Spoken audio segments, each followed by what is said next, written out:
All right, buckle up.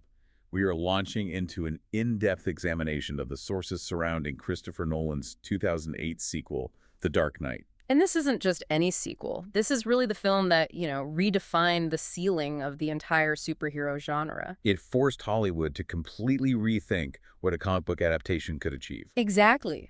Our objective today is to really extract and synthesize the core insights for you.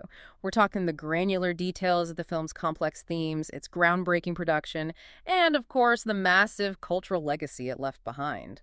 We want to go beyond the surface to understand why this movie hit so hard, why it changed mainstream cinema.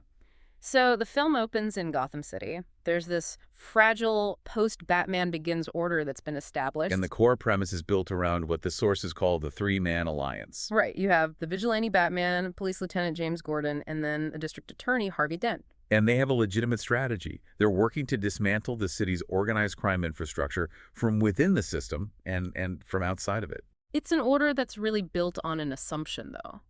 The assumption that a singular, coordinated effort can solve these huge systemic issues. But their efforts are, well, swiftly and violently derailed. By the introduction of the Joker, he's an anarchist mastermind, but his purpose isn't wealth or power or, territorial control. No, it's entirely ideological. He exists solely to test the moral limitations, the ethical breaking points of the city's heroes. He is chaos attempting to corrupt order. That's his entire function. And the creative foundation for this huge shift, it begins almost immediately after the success of Batman Begins. Warner Bros.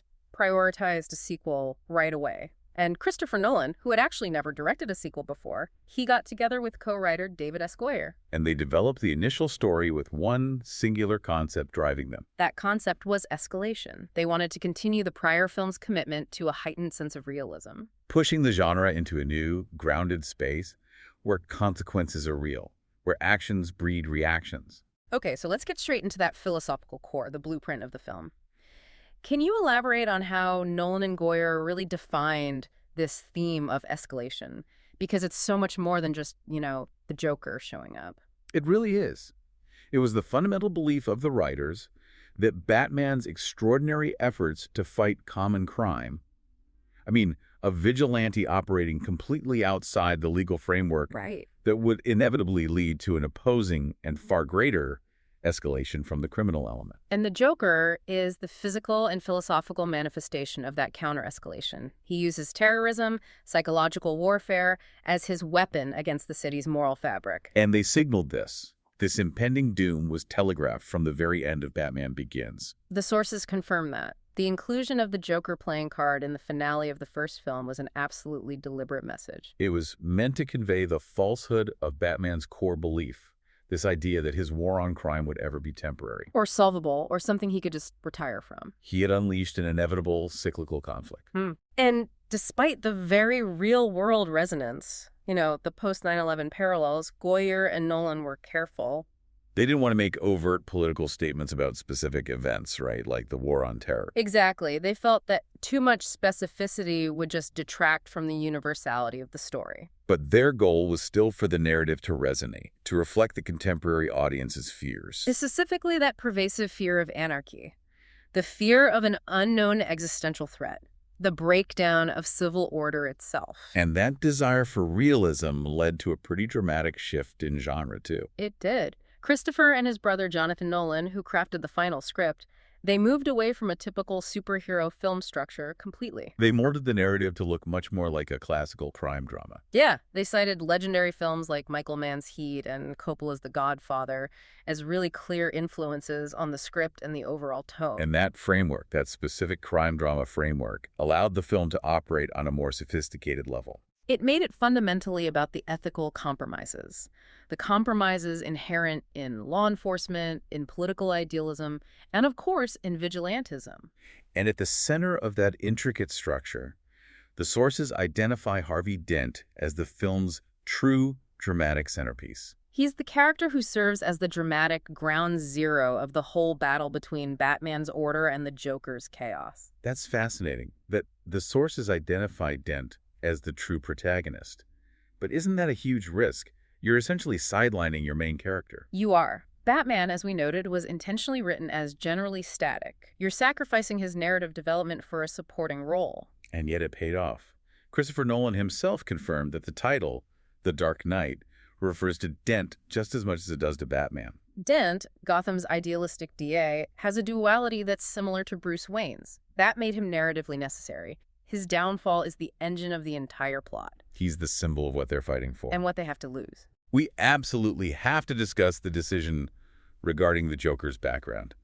Or the lack of one. The non-origin story. Yes. Nolan and Goyer made a very conscious choice not to give him a, quote, cliché origin story or any kind of traditional narrative arc. This was a strategic move, wasn't it? To preserve his threat. Completely. They wanted him to be an unknowable, already formed threat. They compared him directly to the pure, predatory force of the shark in Jaws. And the lack of an explanation. The fact that his stories about his scars are all lies. That's what makes him terrifying. You can't reason with him. You can't appeal to him. He is the purest distillation of motiveless terror. I was really surprised to see the sources emphasize that. The filmmakers desired to avoid undermining the villain. They felt it happened in other films that explored the origins of villains like Hannibal Lecter or Darth Vader. Exactly. That intentional ambiguity makes the Joker fundamentally scarier. It allowed the film to focus purely on the rise of the Joker as this chaotic, existing force. He just is. And that brings us to the cast, where that commitment to raw, grounded realism really solidified the film's place in history. Starting with Christian Bale's Bruce Wayne. Right. Bale described his character's evolution from Batman Begins as transforming from a young, angry man looking for a purpose. Into a hero who's now burdened by the crushing realization that this war he started against crime is seemingly endless. And maybe unwinnable. It's a very heavy mantle.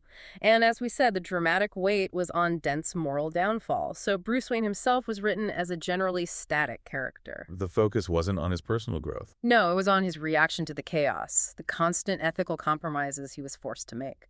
But on a technical level, the film dramatically improved the portrayal of Batman. Absolutely. The filmmakers improved the Batsuit design. The first one had been criticized for restricting movement. The new costume was designed to be much more agile. It allowed the crew to showcase more of his Kesey fighting method training. And that Kesey style is so crucial to the tone. For you listen if you don't know, Kesey is an aggressive, instinctual self-defense system.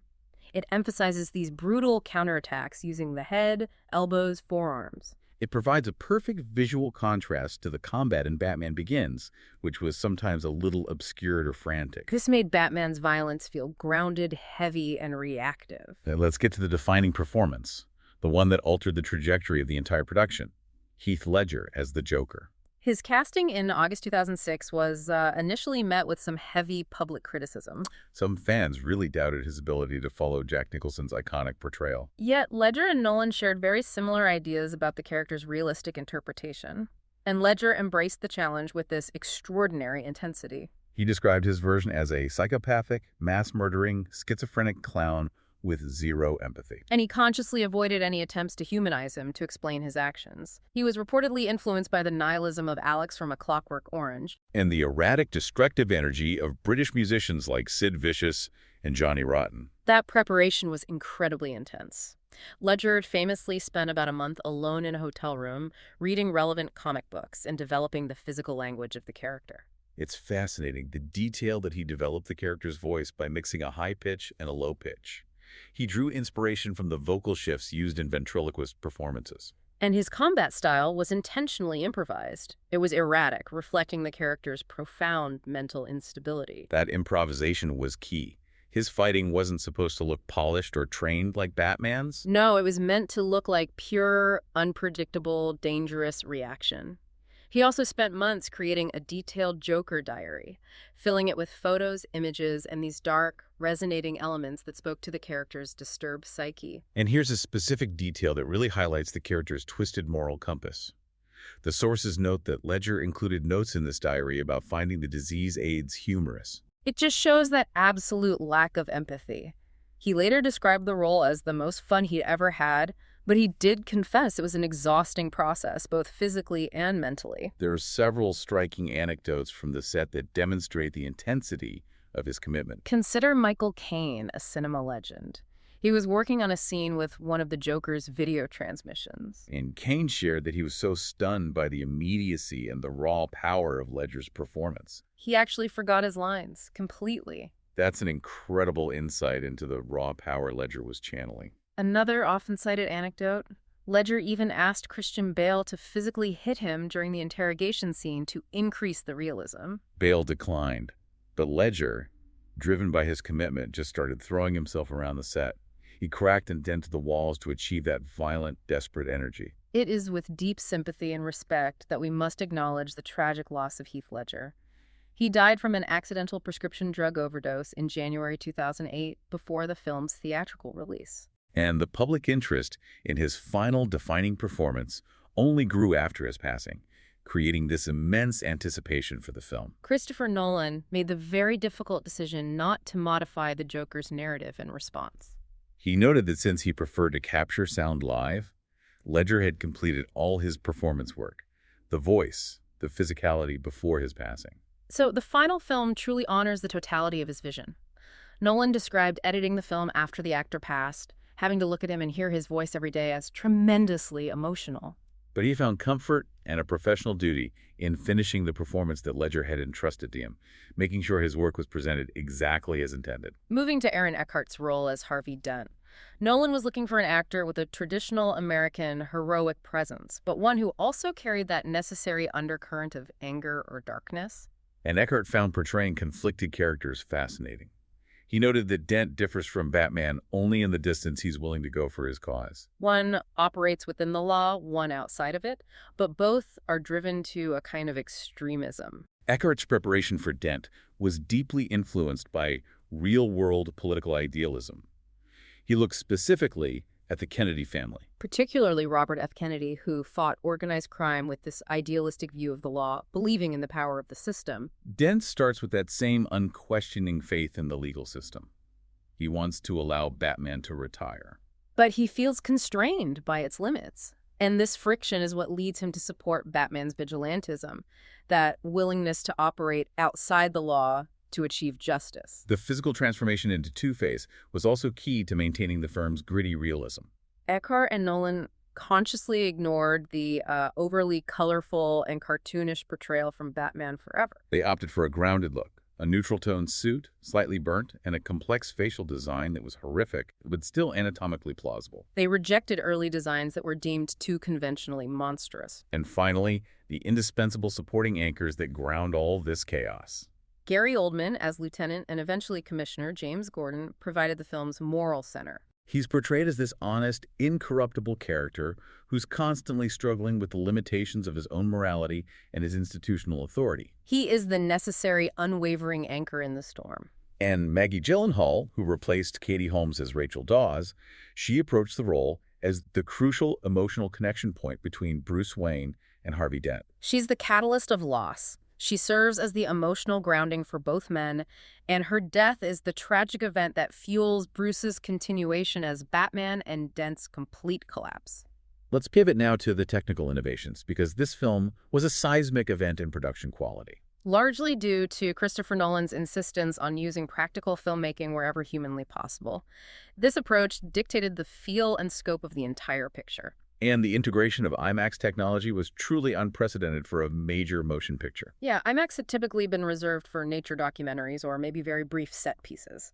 But The Dark Knight was the first blockbuster to incorporate high-resolution IMAX cameras for significant narrative-driving portions of the film. It was a massive commitment, a logistical nightmare, really. Of the film's 152-minute running time, approximately 28 minutes, a full 15 to 20% featured IMAX footage. That means critical dialogue scenes, massive action sequences, and the opening prologue were all shot in this enormous, unforgiving format. Nolan used the IMAX format right away, starting with that bank heist prologue, explicitly to convey the difference in scale and ambition compared to Batman Begins. This was not easy. The cameras themselves were famously large, heavy, and extremely unwieldy. And the specialized 70mm film stock cost up to 4 times as much as traditional 35mm film. Warner Bros. Was understandably reluctant, but Nolan was determined. His cinematographer, Wally Feaster, and the camera crew had to undergo extensive specialized training in early 2007 just to make shooting with these behemoths feasible on a tight schedule. And you have to remember the complexity this added to the soundscape. Right. Nolan preferred to capture sound live on set, but the IMAX cameras are notoriously loud.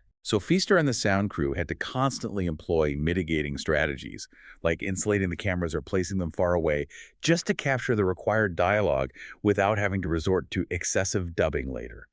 Beyond the camera work, Nolan prioritized practical effects and live stunts. He only employed computer-generated imagery when it was absolutely unavoidable, like digitally erasing wires during a stunt. The sources confirm the film used over 700 digital effects shots, but they stress that Nolan was constantly pushing for physical reality to anchor the drama. The most famous and just jaw-dropping example of this commitment to practical filmmaking is the truck flip. That stunt involved flipping an entire 18-wheel tractor trailer on LaSalle Street in Chicago. They shot there for 3 weeks, even shutting down parts of the multi-level Wacker Drive overnight. And they achieved the flip using hydraulic pistons placed beneath the truck, triggered precisely to send it rotating end over end, in camera. That kind of meticulous in-camera stunt work is what grounds the fantasy. And we also have the Bat Pod. The Batcycle, which was a functional physical vehicle built by the effects team, not fully computer-generated. Its design was truly unique,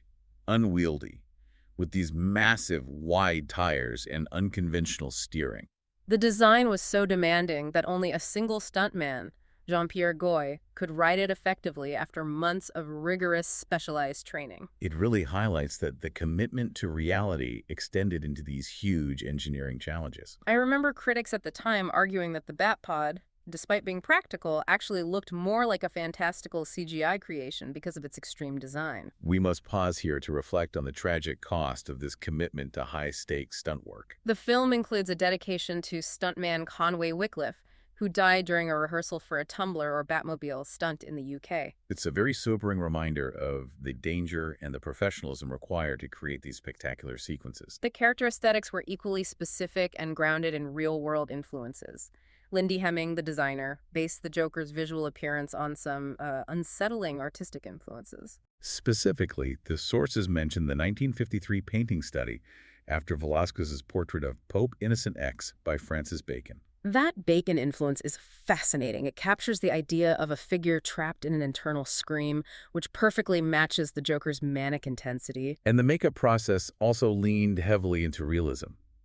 The prosthetic supervisor created the Joker's scars to look painful and crude, not theatrical. And John Caglione Jr. designed the makeup application to be organic. It was intentionally applied to look worn, dirty, smeared, cracked. As though it had been on for days, never washed off, reflecting the character living in a constant state of chaos. A key detail is that Heath Ledger personally applied his own lipstick. He considered that specific act essential to his daily characterization ritual. Moving to the soundscape, which brilliantly defined the characters. Composers James Newton Howard and Hans Zimmer returned from Batman Begins. And they deliberately separated their duties. Howard focused on Dent, creating music that captured his American idealism before warping the brass sounds upon his corruption. And Zimmer took on Batman and the Joker. For the Joker's theme, Zimmer aimed for a distinct punk influence. He famously used just 2 escalating notes that climb in pitch and volume to create agitation. He drew influence from electronic music innovators like Kraftwerk. He used synthesizers, modified notes to emulate sounds like thunder and razors. And even instructed orchestra musicians to perform techniques opposite to their training, like gradually shifting between the 2 notes over 3 minutes to create this unsettling, chaotic result. That detailed sound design is what makes the Joker's presence so unsettling, whether you see him or not. And this complex score, much like the final editing process, became an unintentional memorial. Zimmer considered discarding the theme after Ledger's death. But he opted to keep it, feeling it was the purest way to memorialize the intensity of his performance. Let's move into the analytical heart of the film, the moral complexity and the profound themes it grapples with. Starting again with the consequence of vigilantism and escalation. Batman's actions provoke the Joker. It proves the cyclical nature of the struggle. It's not a solvable problem, but a self-perpetuating one. Batman thought his war on crime would be temporary. The Joker proves that exceptional force generates exceptional opposition.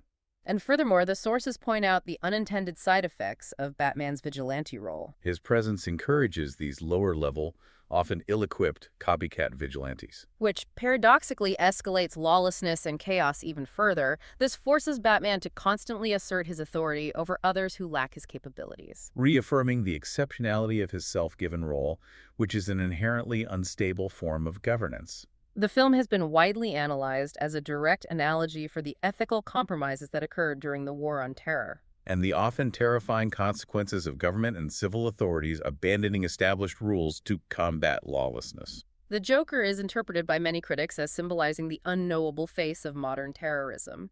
He lacks a clear political ideology, but causes chaos and widespread fear for its own sake. His reliance on video threats, mass hostage situations, and random acts of destruction resonated deeply with the contemporary audience's anxiety in the post-9/11 world. And this brings us directly to the film's unflinching examination of the ethical boundary, Batman's invasive surveillance network. To find the Joker, Batman co-opts the cell phones of Gotham's entire citizenry. Essentially turning every phone into a microphone and a sonar tracker, fundamentally violating their privacy and civil liberties. The sources directly compare this massive violation of civil liberties to the debates around the Patriot Act in 2001. The question the film poses is whether this violation is justified if it stops absolute chaos.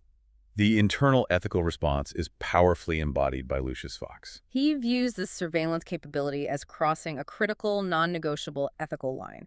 He explicitly threatens to quit if the technology remains active, Stating that this level of power is too much for any single person to wield, regardless of their intentions. And while Batman does ultimately destroy the technology, ensuring it never falls into the wrong hands, The film illustrates a stark, pragmatic reality. He needed this gross violation of civil liberties to succeed. and this raises a profound and disturbing question for you, the audience. Were those necessary evils truly necessary?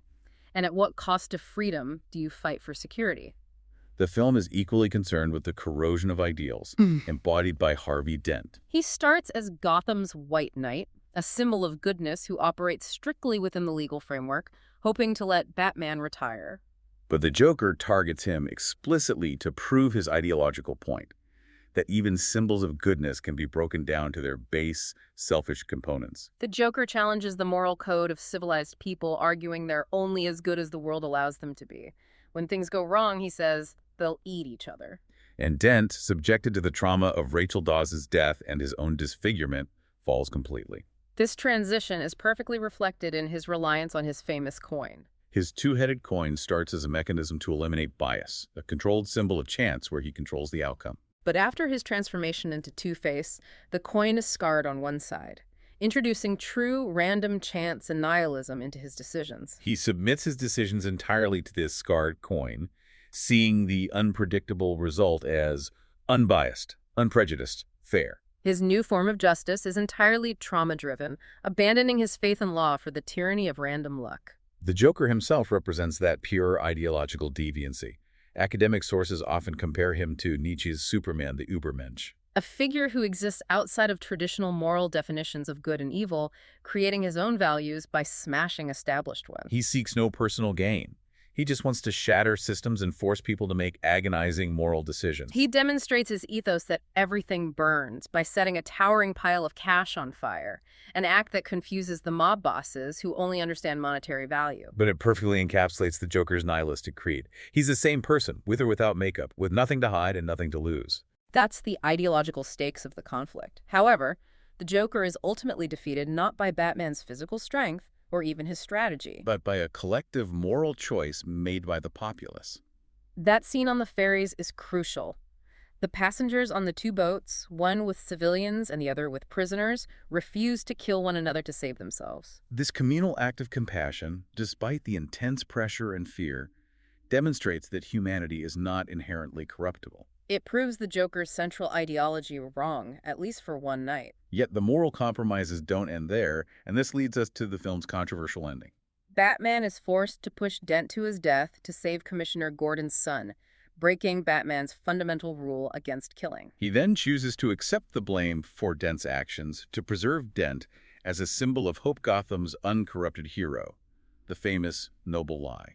This complex act, where Batman takes on dense sins and becomes a symbol of criminality to save the city's spirit, is viewed by many critics as profoundly heroic. A kind of Christ-like sacrifice, where he leaves himself hunted and despised to maintain the public's faith in goodness.